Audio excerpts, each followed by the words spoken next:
Bon matin tout le monde, bienvenue à notre deuxième capsule TGIF sous Croissance et compagnie, le podcast des entrepreneurs et des professionnels de l'immobilier qui souhaitent se joindre à la conversation. Donc dans l'esprit du TGIM, de notre capsule Thank God It's Monday, donc on veut vous amener quelques astuces et stratégies qui sont facilement implémentables dans votre business immobilier et dans cet esprit-là, justement, on a deux invités de marque aujourd'hui, donc Martin Desjardins et Yutana Radisson Kui. Bon matin, les gars, bon lundi.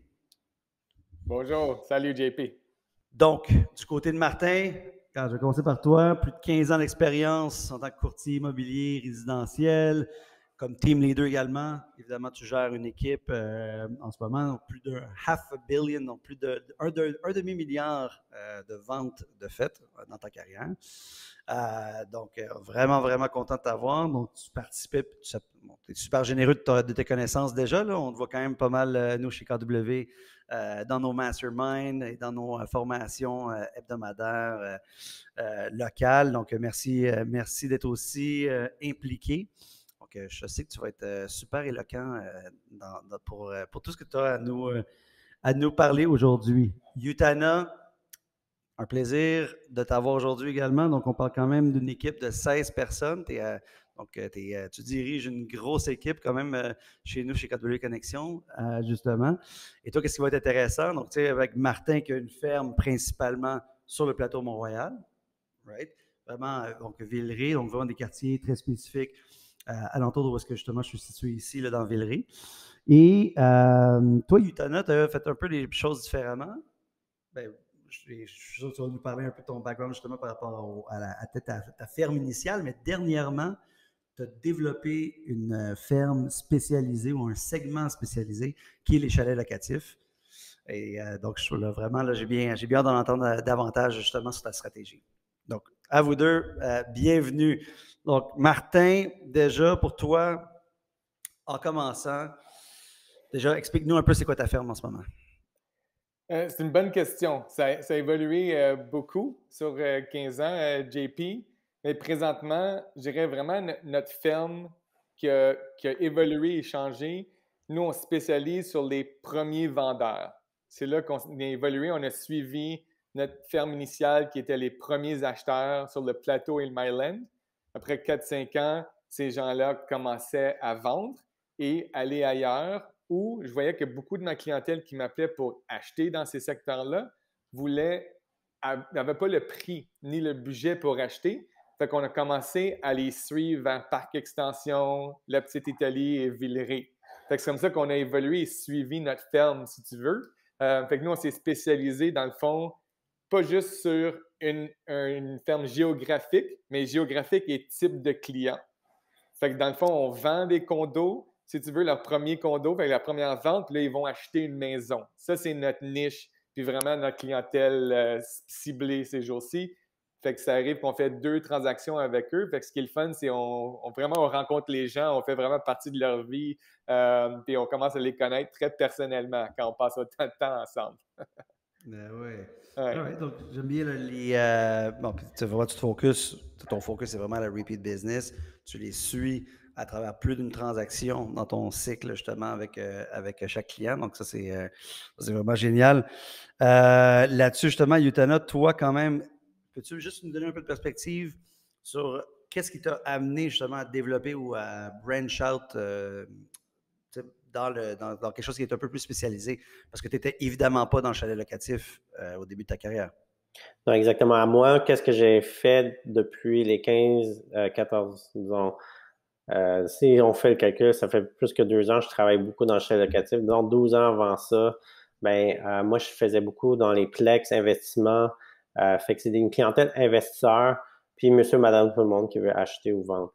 Mais tous ces gens-là, c'est sûr qu'avec la COVID a hit, puis ça fait en sorte que les gens, il y avait des lockdowns. Les lockdowns, les gens, ils étaient poignés à être chez eux. Ou s'ils font un lockdown, mais qu'ils sont à leur chalet, c'est plus fun parce que tu es dans une grande famille, si tu as du terrain pour faire des jeux, aller faire du canot, kayak, paddleboard, c'est plus fun être dans sa bulle familiale, dans un monde de la nature, qu'être en ville, que tu peux pas comme être avec plein de monde. Fait que moi, j'ai vu que avec les lockdowns et tout, on pouvait pas vraiment avoir beaucoup d'espace. Fait que là, c'est moi, qu'est-ce que je voulais offrir, c'est d'offrir une meilleure expérience aux gens de la COVID, du lockdown. Puis, je commençais à travailler dedans. J'ai fait des ventes d'un projet à Bel-Air-Tremblant et ça m'a donné tellement beaucoup de ventes. J'ai vendu à peu près 23 chalets. Puis, je me suis dit, pourquoi pas me spécialiser dans ça, vu que j'ai un indicateur que ça fonctionne bien avec ma personnalité. J'ai du fun aussi dans l'investissement. J'ai déjà fait du Airbnb dans le plateau aussi. Fait que je me suis dit, pourquoi pas prendre mon expérience personnelle de gestionnaire de listing d'Airbnb et de l'amener dans du chalet locatif. Puis il n'y avait pas grand courtier ou quoi, personne, un influenceur ou quoi. Fait que j'ai décidé de vraiment mettre du bon contenu, créer de vraiment de me positionner comme un expert dedans.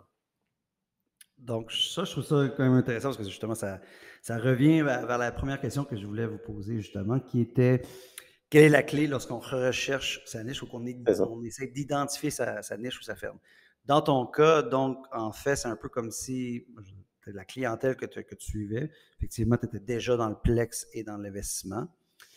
Tu as comme ressenti un peu le besoin ou une tendance lorsque la pandémie a frappé. Donc, c'est un peu comme tu as écouté, en restant à l'écoute de tes clients, tu as senti une opportunité et là, tu as eu la chance de tester un peu les eaux, justement, avec le projet Bel Air à Tremblant. Oui, 8 mois avant que... Moi, j'ai commencé en juin 2020. Non, excuse-moi, la COVID, c'était plus... fait que c'est en juin 2019 que j'ai commencé déjà, le monde du chalet, plus temps partiel. J'avais le choix de faire des projets de condo au centre-ville ou un projet de chalet à Tremblant. Puis j'ai dit, wow, c'est fun des montagnes, c'est fun l'expérience des lacs. Fait que j'avais besoin de ça. J'étais un peu tanné d'être trop dans la ville. Puis justement, il y avait une activité chez Keller Williams dans notre bureau. On avait un mastermind avec justement tous les gens du bureau. Puis la directrice des ventes, elle a dit, ah, Yutana, j'ai invité ton bureau, puis justement, je voulais te voir. Puis moi, je dis, OK, ben on va prendre l'occasion pour faire du contenu. Fait que là, j'ai invité mon vidéographeur. Puis je te dis, on a fait du contenu du projet, genre on a fait juste one shot, puis on dirait que tout était naturel. J'ai pas eu de... Fait que là, je me dis, crème, c'est rare que je peux comme faire de la vidéographie, puis c'est one shot. L'énergie était bonne. Là, je regarde look back, like few months later, je dis, hey, j'ai fait 23 ventes, j'ai fait tellement d'argent. Puis tout était comme flow, like l'énergie était parfaite. Fait que je me dis, ouais, c'est organique. Organique, et je me suis dit, tu sais quoi, faut écouter ces petits messages-là que, hey, ça marche bien, ça flow, let's multiply that flow. Tu comprends? Ah oui, on ouvre les valves puis on se fait. Exact, c'est ça. J'aime ça. Justement, Martin, toi, du côté, là, est-ce que ton territoire ou peut-être ta ferme et ta niche étaient aussi définis il y a 15 ans? Donc, je suppose que non. Et sinon, donc, ça a été quoi ton processus? Ça a été quoi comme la première marche là, que tu as faite vers une approche plus structurée ou stratégique là, de ta ferme? Oui, j'aime beaucoup l'idée de organique puis aller avec la vibe. Puis moi, c'est quand j'ai commencé, j'aimais être dans le Myland. Mais je veux dire, stratégiquement, c'est pas vraiment la façon de choisir une ferme. OK? Il y a des chiffres puis il y a des ratios qu'on devrait suivre. Mais j'y allais avec mon feeling il y a 15 ans. Puis moi, j'aimais être là. Fait que je me disais, moi, je dois... I have to believe, il faut que je croie dans ce que je vends. Fait que j'ai dit, moi, je vivais dans le Myland, j'étais toujours dans le Myland. Je me suis dit, man, il faut vraiment que je sois le courtier du Myland. J'aime ça être ici, ça va être facile pour moi. Fait que c'est comme ça que ça a commencé.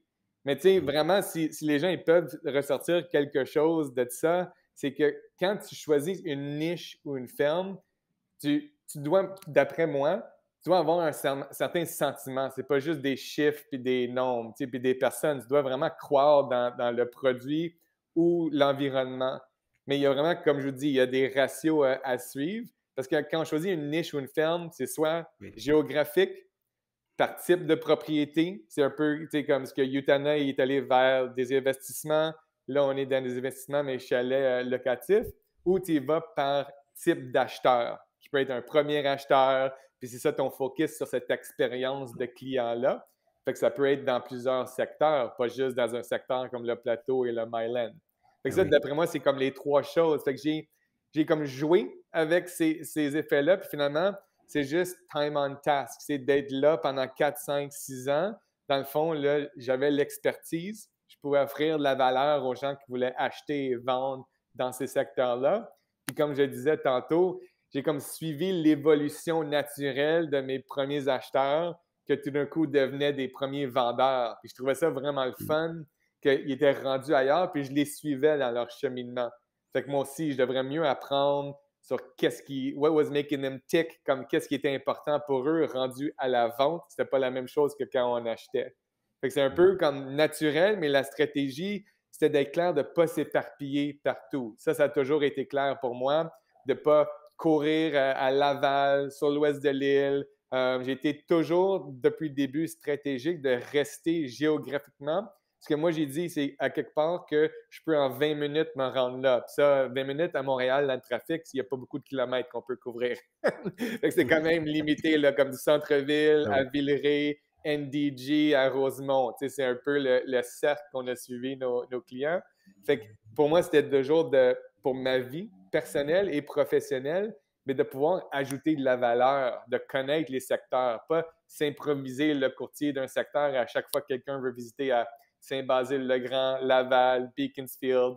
Fait qu'après ça, avec le temps, tu connais les chiffres, tu connais les genres de propriétés et tu connais les courtiers qui travaillent dans ces secteurs-là aussi. Fait que ça a été important d'avoir une certaine stratégie à ce niveau-là.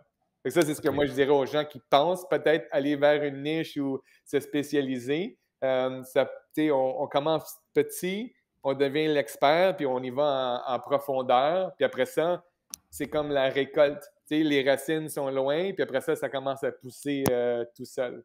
Fait que ça, c'est possible.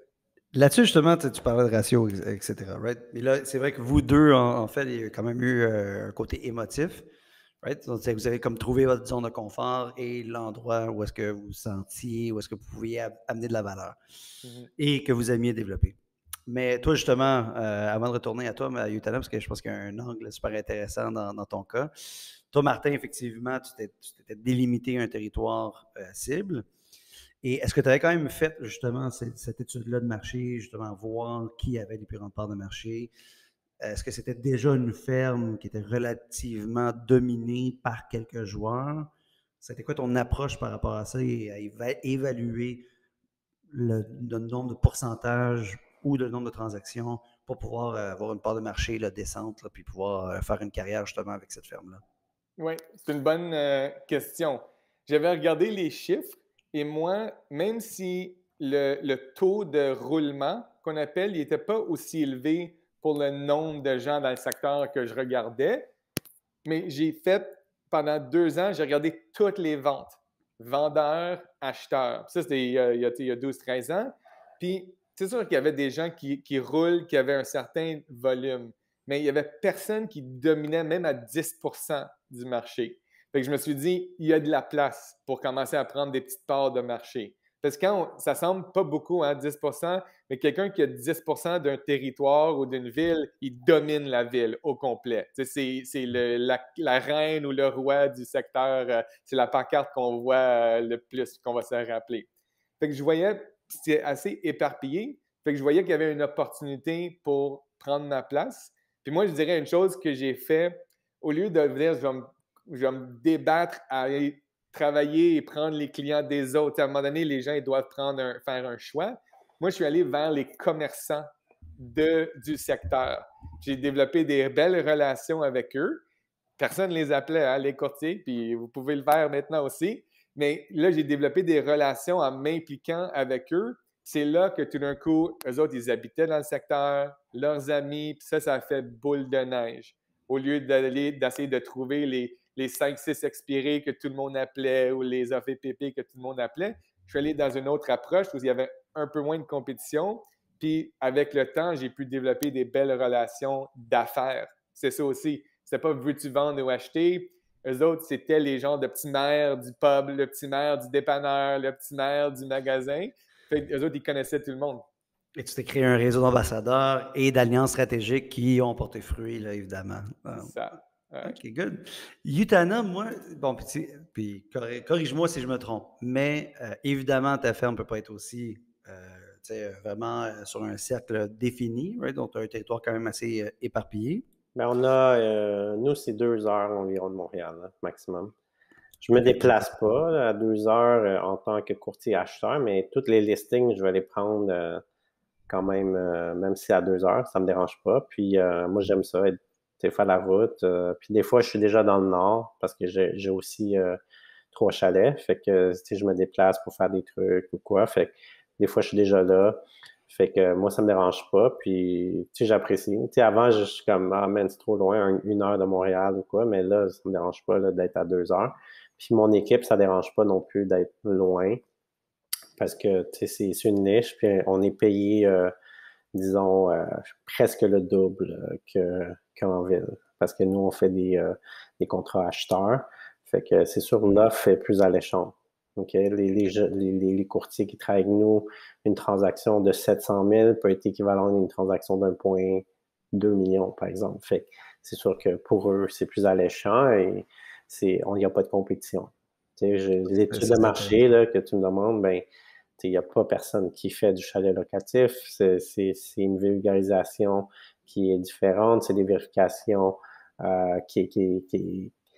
si le court terme est permis ou pas. C'est une job à temps plein. Nous, on a engagé des vérificateurs.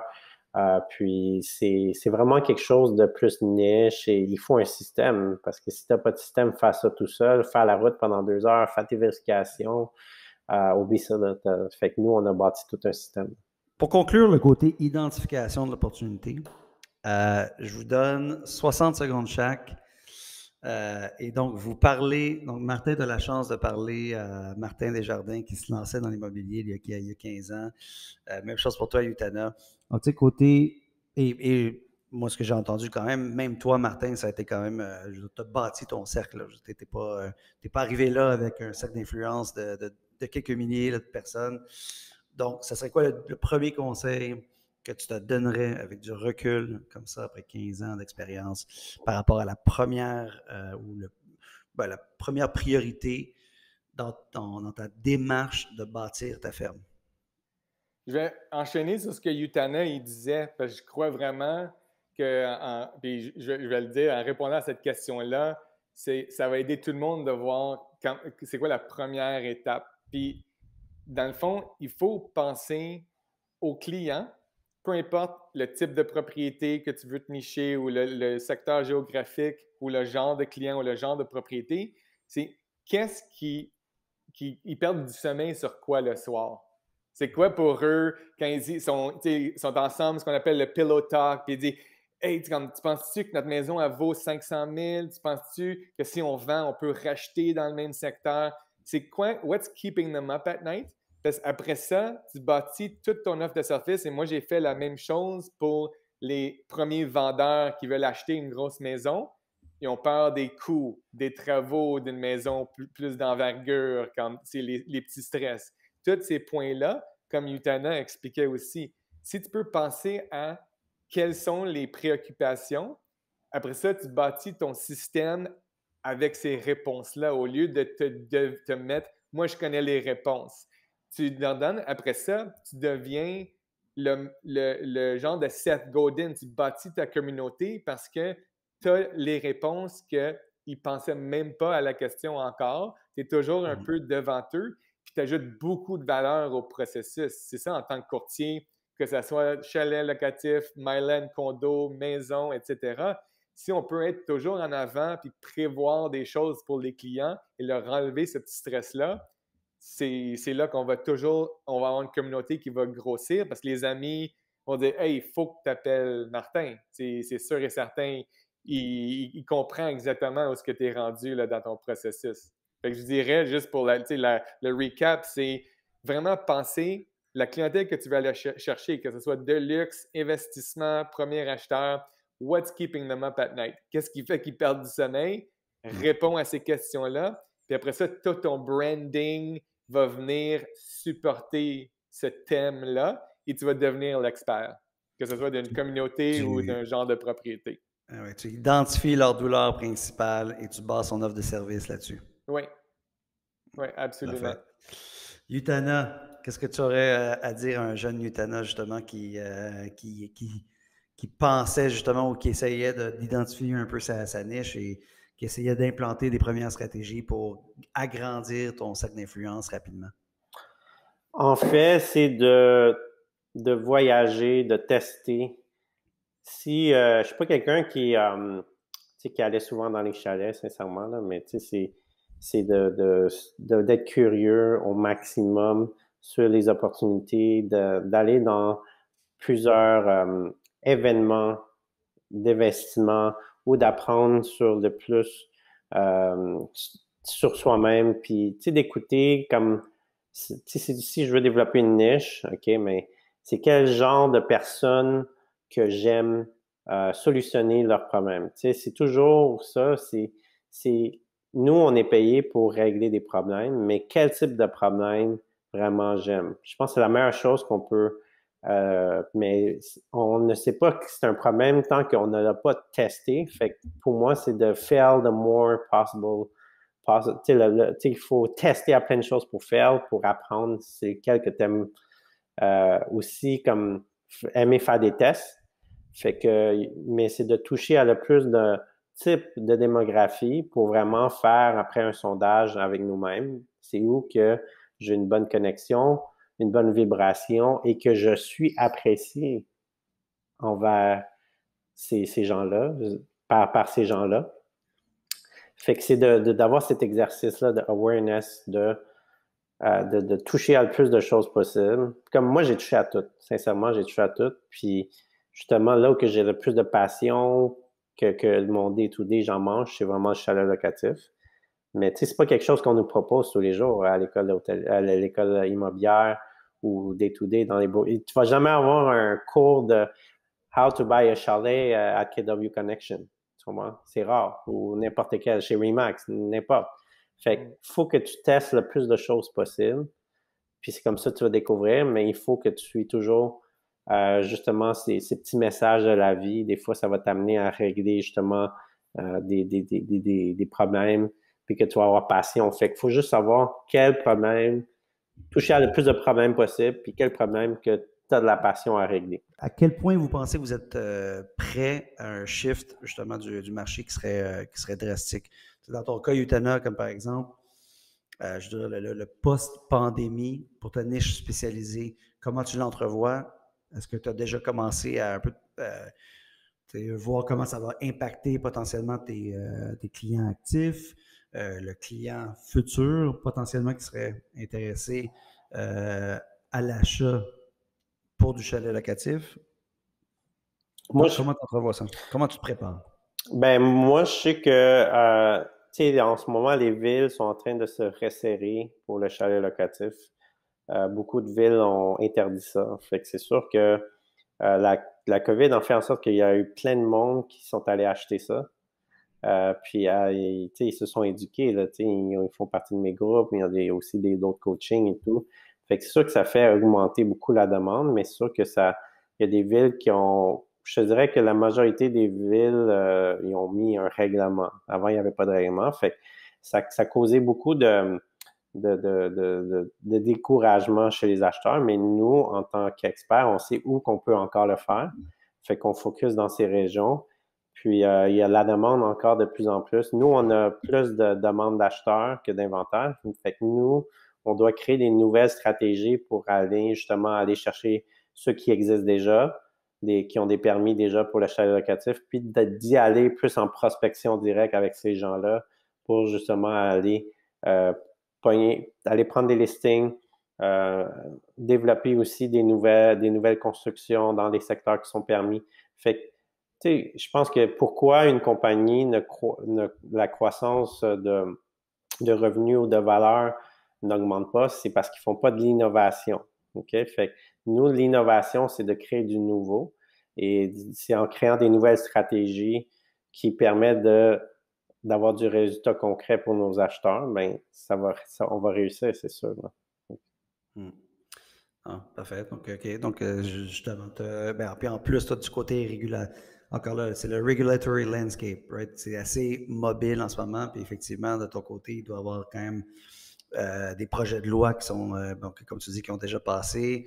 Ça, c'est restrictif ou tu dois ajuster justement tes calculs par rapport au rendement potentiel des propriétés. Donc, ça, c'est déjà good. Donc, ça te garde on edge, définitivement. Toi, Martin, comment t'entrevois? Évidemment, je pense que déjà, est-ce que tu penses que ta ferme est relativement stable? Comment t'entrevois potentiellement d'autres shifts? C'est sûr que tu en as vu des shifts de toute façon. Comment tu penses que tu t'ajusteras prochainement? Puis peut-être que c'est différent que dans les derniers shifts de marché. La manière que ma business a évolué sur vraiment, je dirais, les 12-13 dernières années, depuis les premières années, puis j'ai suivi les clients dans les révolutions. Maintenant, il y a 4 générations pour l'immobilier qui s'en vient là, dans les 3 à 5 prochaines années. Il y a les milléniaux, les Gen X, les boomers et la génération silencieuse. Ça, c'est les successions. Et puis les gens qui sont comme d'un certain âge, qui sont dans leur maison depuis 20, 30, 50 ans. Fait que moi, vu que c'était des relations de famille, j'ai déjà, avec mes clients qui sont rendus à faire leur achat de maison, je vends le condo de leurs parents. Et fait que là, je le vois déjà comme. Puis là, éventuellement, bien, ça va être les enfants. Puis ça sera peut-être pas moi. Tu sais, je vais être un peu trop vieux, mais il va y avoir des gens de mon équipe. Moi, je pense que c'est de servir ces 4 générations-là qui sont très différentes. Mais ça, c'est le shift immobilier en Amérique du Nord. Hein. C'est pas peut-être partout dans le monde, mais en Amérique du Nord, c'est un peu une façon de démographie et géographie. Mais c'est de voir que le service, si tu as la crédibilité, la réputation, mais la relation et t'évolues ton service. C'est pas, je vais faire, ben c'est comme ça que je le faisais il y a 12 ans, fait que je continue à le faire. Il faut suivre les tendances du marché, mais d'être ouvert à des habitudes de vente différentes. Mais c'est toujours la discussion de what keeps you up at night. Qu'on ait 20 ans ou 80, de trouver ça, tu trouves comment tu peux les aider. Puis des fois, je dis, écoute, je ne suis pas la meilleure personne pour vous aider. Les acheteurs ne vont pas cliquer avec moi. Prenez ce courtier-là. Je pense qu'il y aurait un meilleur fit. Je le fais de temps en temps. Moi, c'est important qu'il y ait le fit. Fait que moi, je vois pour ma business, pour répondre à ta question, mais de façon comme tactique, stratégique, c'est de rester vraiment ouvert, de pas. C'est ça qu'on fait. C'est juste les médias sociaux. Puis we're going all in on that. Je sais que c'est important, mais tu peux manquer des opportunités si tu fais juste, tu baisses ta tête puis tu fais juste piocher. Fait que c'est toujours de rester ouvert puis de lire beaucoup, hein, avec les podcasts. On doit connaître beaucoup de choses pour pouvoir bouger puis de comprendre l'économie puis les gens, qu'est-ce qui se passe dans l'immobilier. Donc, rester agile, peu importe en tout temps. C'est vrai que la formule d'identification de la douleur est toujours se concentrer là-dessus. Si on vit par ce mindset-là, peu importe les tendances du marché, les douleurs risquent d'être différentes. Right? Ça va évoluer, mais c'était toujours dans l'esprit, avec l'ouverture d'esprit, d'identifier la douleur de ton client et d'adapter ton offre de service en conséquence, tu vas toujours être de guide, tu vas toujours être l'option qui fait le plus de sens pour le client. Oui. Ouais, guys, merci beaucoup. C'était vraiment une super conversation. Merci de nous avoir partagé vos stratégies et vos approches par rapport au développement d'une nouvelle niche spécialisée, en ton cas, Utana. Toi, pour tout ce qui est ton expertise avec la ferme, développement de ferme et de développement de part de marché de la ferme, plus traditionnelle. Merci beaucoup. Je suis sûr que tout le monde va avoir beaucoup de valeur avec cette conversation-là. Donc, merci énormément. Et pour tout le monde qui nous écoute, n'oubliez pas de nous suivre sur notre chaîne YouTube, notre page Facebook et sur Spotify. Donc, hey, merci Martin, merci Utana. On se voit très bientôt. Merci JP.